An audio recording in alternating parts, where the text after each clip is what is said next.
Apa sumber pertamanya? Al-Quran. Dekat dengan Al-Quran, maka Anda akan mendapatkan wangi dalam kehidupan. Kalau bukan dunia, dapatkan di akhirat. Ya benarlah kata Nabi sallallahu alaihi wasallam, salah satunya jasad ahli Quran akan dijaga di alam kuburnya. Kuburan ini kisah nyata. Ya, bukan kisah rekayasa. Sudah dipilih tempatnya, sudah siap dipindahkan, digalilah kuburan anak itu. Begitu digali, sudah 8 tahun lewat, Anda tahu apa yang terjadi? Jasadnya utuh. Bismillahirrahmanirrahim. Orang-orang yang punya kemampuan baca, lantas memahami Al-Quran, dia diibaratkan kemudian lekat dengan misk. Bau harum. Bahkan disebut penutup botol misk, yang kalau dibuka harumnya keluar semua. Di ahli Quran itu wangi semua.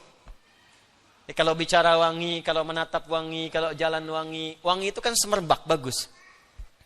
Dan baunya wangi, miskin itu baunya wangi. Di ahli Quran tuh kemana-mana tuh wangi gitu.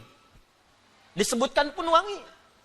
Jadi gimana caranya orang nggak pernah lihat Anda, tapi kalau disebut Anda wangi. Baik gitu. Coba sekarang Anda pengen disebutkan di langit, di dunia aja, belum disebut baik, terus Anda pengen dikenal baik di langit. Bikin kebaikan dulu. Ibu-ibu, jadikan dabu anak-anaknya. Ibu mengandungnya 9 bulan 10 hari.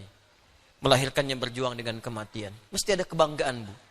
Di hari kiamat mesti ada kebanggaan. Minimal di dunia didik anak itu. Sehingga ketika disebutkan anak itu jadi wangi, ibu dapat wanginya. Bapak dapat wanginya. Seorang itu kalau sudah baik, maka Allah akan menyebutkan semua kebaikannya dan semua setiap yang di lingkarannya akan ikut baik semua. Silahkan cek. Yang nggak pernah kenal Anda jadi kenal tuh. Itu tetangga saya katanya. Itu kawan saya. Itu teman saya. Itu sekampung saya. Jadi kebanggaan. Dan jadilah Anda bagian dari itu. Sudah jaminan dari Nabi SAW. Apa sumber pertamanya? Al-Quran.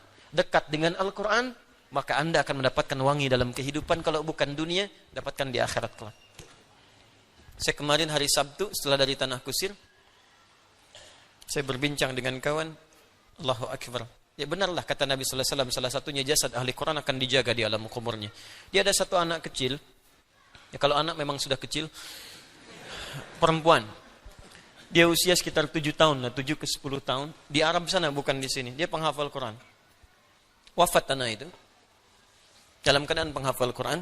Semoga Allah muliakan beliau dan keluarganya. Dijaga oleh Allah jasadnya di alam kuburnya. Di samping orang-orang yang zalim. Jadi nggak ada pemakaman khusus itu, maka bercampur di situ.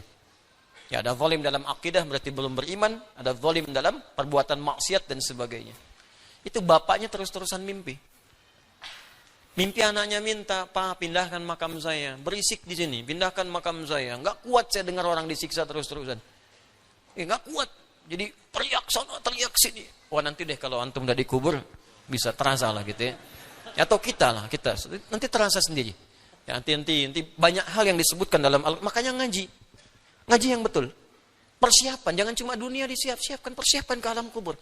Ayat-ayat kuburan tuh di Quran tuh lengkap. Antum bandingkan dengan kitab-kitab lain di muka bumi. Quran tuh sangat lengkap. Sampai ke kuburannya dibahas. Supaya punya persiapan. Kalau nggak percaya, kuburannya duluan. Anda akan kelihatan nanti. Ya kan nggak ada salahnya. Karena kita yakin, nanti ketika kejadian kita siap. Tapi kalau Anda nggak yakin, nggak ada salahnya juga kok. Toh meninggal juga. Nggak bisa milih kok, wafat juga. Cuma kalau Anda benar belajar, nanti akan ketahuan apakah benar atau tidaknya. Kita akan terasa.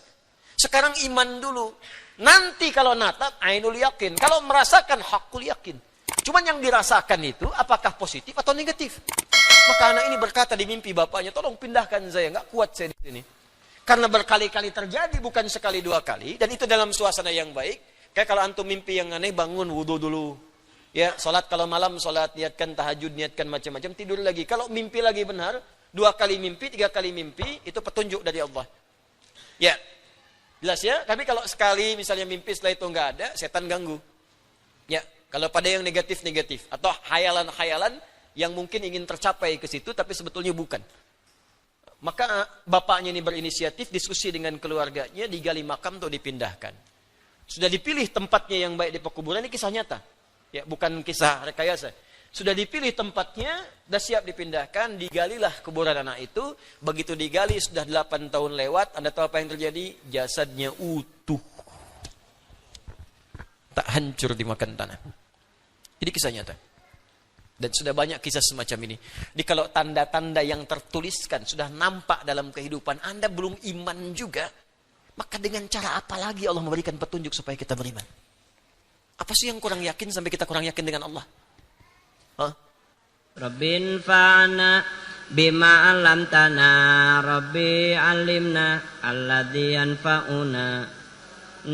Bita'allumi wa tawassalna bita'limi antarzuqanal wasi'a wa antarzuqanal amana.